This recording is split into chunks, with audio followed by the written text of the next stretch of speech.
Great. Hi, and an advance apology. I am recovering from a really bad summer cold, and this is my seventh attempt to record this video, but I keep coughing like crazy every time. And so I hope that you will bear with me if we have one of those breaks, because I don't think I'm going to get it done today without having a little coughing happen.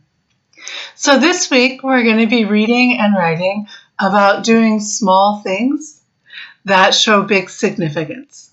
And the essays this week each do that in a different way. So the first essay we're reading this week is Megan O'Day's Everything We Ever Needed. And it looks at these very quotidian tasks, but writes them in ways that are, I think, really deeply laden with emotion and with content that all happens in a very short space. And my favorite passage in this essay, and the one that I urge you to pay attention to, is the passage where she talks about a man who she dated briefly who is still living in the Victorian house that he and his wife had lived together. And there's just this one moment where she is cleaning the windows of that house with scraps of his ex-wife's old undershirts while he prepares to sell it. And all of that image is just so deeply laden. Right? There's so much story in that one tiny space. And I think that's what we can do when we have this kind of detail. Excuse me. And while the whole essay really engages with this idea, that passage is just so exemplary that I wanted to be sure we looked at this essay and thought about that. Another one is What I Took by Heather Sellers. And this one looks at, I think, a pretty common experience, the experience of taking things from your childhood, from your family home or homes, as you set off either to college or just to your first apartment, and what you take that maybe wasn't offered to you, or it could also be what was left behind that was offered. What someone said, oh, please take these old earrings of your grandmother's. And you're like, thanks, but I'm never going to wear giant orange Bakelite hoops. That's my experience. And so I wanted us to look at that and look at, here's just this tiny moment, but it's such a liminal moment, right? It is this moment of going from childhood to adulthood. And it is deciding what you're going to take with you from your childhood. In that moment, obviously, as we grow and mature, we make new choices about that. And I think part of what, for me, this essay does so well is the complexity of the things that Sellers takes from her mother and how that points to this deeply complicated, I think, pretty mother-daughter relationship. And then when we get to what she takes from her father, we get something much simpler, but much uglier. And I think that the way that she manages that in the essay and the way that she lets all of the relationship and the complexity of it with the mother set us up to really have that little bit about her father is so impactful and so well done. And it shows the way in which simplicity can be the thing that gives something its weight, that we don't need complexity. Because here, really, the piece of the essay, the ballast of the essay, is that brief and simple section about her dad. And finally, we're going to be reading Portraits Within Portraits by Sarah Beth Childers. And I want to give you guys a warning that this is an essay that does deal with suicide. So if that's an issue for you, please just set this one aside. And you can write me and ask for a different essay, and I'll find something else for you to read. But this is a collage essay, and I am a giant fan of, excuse me again,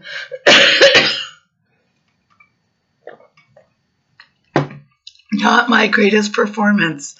I am a giant fan of writing about everyday or small happenings and then stringing them together in the collage form. I'm going to pause this for a second, and I'll be right back. There, blowing my nose on camera seemed maybe like not a thing anybody needed to see. All right, so in Portraits Within Portraits, Childers gives us an introduction so that we're able to understand what she's talking about, and she creates this frame story for us about family pictures. And this is an essay about her missing her brother and about the way in which his absence is a presence in these family photographs and in these moments that might be made into photographs. And they string together, and there's not any connected material. She doesn't bother to try to give us transitional sentences. And I want to say this is a thing I love so much. And I think every writer has their favorite little writing tools. I know Cheryl Strayed has written about being a big fan of the em dash, that longer dash that breaks off part of a sentence on either side. But I'm a giant fan of the crot break, and the crot break is my favorite tool.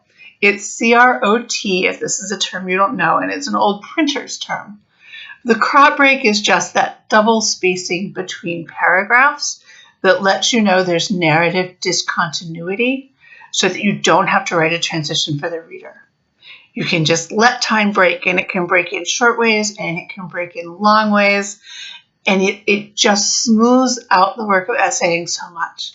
I think in fiction, where we often do have pretty continuous narrative, and where what holds fiction together is sort of the myth of cause and effect, right?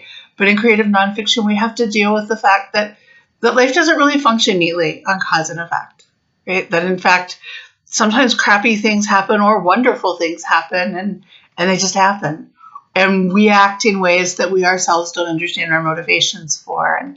And transitions tend to smooth that out. But the crot break just lets sort of the messy jumble that is the way life really works for most of us exist on the page. So I encourage you to play with the crot break if it's not something that you're already using in your own writing. And if it's something that you've been using instinctually without knowing the name for it, I encourage you to go, well, there's a crot break, so that you can feel fancier, right? It doesn't have to feel a little fancier.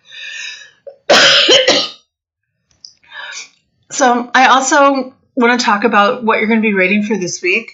And remember, it's always an option for you just to decide that you're just going to keep working on something you're already working on. But if you're going to start a new piece this week, I really encourage you to play with that collage form that Childers is using. You don't have to. Again, when I say I encourage you to do a thing, it's just because I think it's fun. I think it's a good tool to have. I think Workshop is a good place to play around. It doesn't mean don't choose on me a traditional narrative this week or anything. This is your time for you to do it as you wish, and to do as much or as little as you wish. Somebody had written to say, I just don't feel like writing this week. Can I still keep going? And the answer is, of course you can, right? This is for you. So contact me with questions, but also recognize that it's not a class, right? There's not a grade at the end. There's not a you must do this sort of thing. But I encourage you to play with the collage. And if you're interested in seeing more collage essays, drop me a line and let me know, and I'll send you some. I work a lot in collage. I don't usually teach my own essays, but I'm happy to share one with you and sort of talk to you about what I thought I was trying to do and why I think it did or didn't work. Because for me, I'm not always very certain that I see all of the bigger significance in things. I feel like there's a lot that, even though I try to think carefully and closely about stuff, that I miss just because I'm only one perspective. And so when I find a cluster of things that suggest to me that there's something I can learn from this cluster, my habit is not to try to find that thing and write about that thing, but instead to write the cluster and present that to the reader and say, looking at all of these things together gave me some understanding.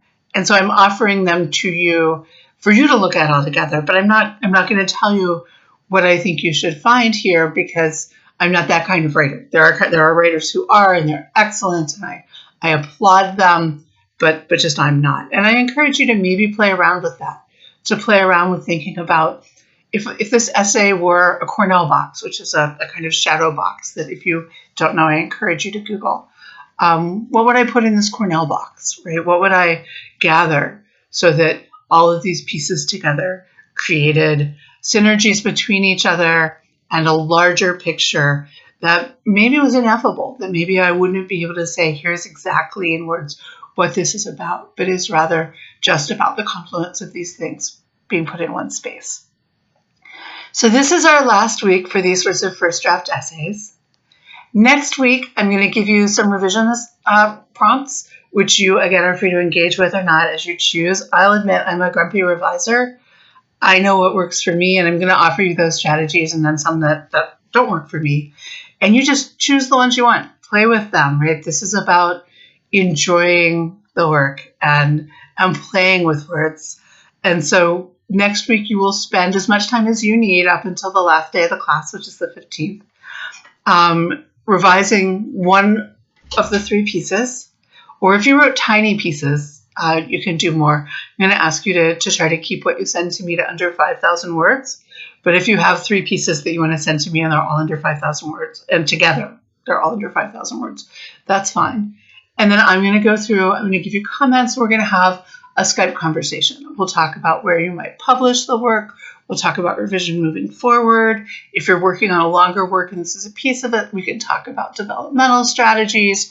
You'll have a chance to sort of give me a heads up about how you want to talk about the work, and you and I will just have a conversation about it. So as we're sort of wrapping up this part of the workshop and moving into the next part, I hope you've had a good time. Again, if anything is confusing to you, please let me know, and I'm happy to help out. I know that beginning with how Google Classrooms had changed how they manage message boards threw some people off. So again, don't hesitate to contact me if you're having difficulty with anything.